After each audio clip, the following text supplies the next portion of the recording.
I'm Jeanine Ash from Rice University in Houston, Texas, where I am a Center for Dark Energy Biosphere postdoctoral investigator. The largest reservoir of methane on Earth is actually below the seafloor in sediments. Archaea, called anaerobic methane oxidizers, or ANME for short, work with microbial partners to eat that methane and keep it from getting released to our atmosphere. That's methane, we hope. I work on understanding this really delicate balance between the methane that's below the seafloor and the microbes that keep it out of our atmosphere. And really, most importantly for this expedition, how sensitive are they to changes in the ocean temperature and nutrient loading that's happening due to anthropogenic climate change? And as soon as these cores are cut open, we stick in these sterile syringes in order to take our samples. All right, and once both syringes are in, pull them out really gently so that the sediment comes as well. Set them in that nice clean foil. All right, and we're done on the catwalk.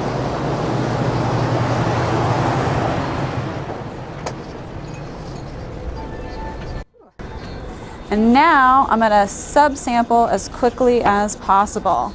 So the first thing that I'm gonna do is I'm gonna take my syringe, and 1 cc of it goes inside this test tube, and I cover the top of it with formaldehyde.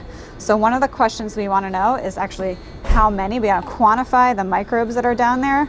So this formaldehyde is going to kind of fix the cells and preserve them. And then the second one, this is the whole sample, so I get rid of the plunger like that. This one I'm going to measure metabolomics on, and so that's sort of like all the tiny small molecules. They could be both organic or inorganic that microbes make and microbes use. And then come over here, and 5 Cs goes into this test tube, and we store it with a solution called RNA later. This is for microbiologist Shiv, and this solution is going to help preserve little bits of DNA and RNA. Another 5 cc's gets dropped into this bag.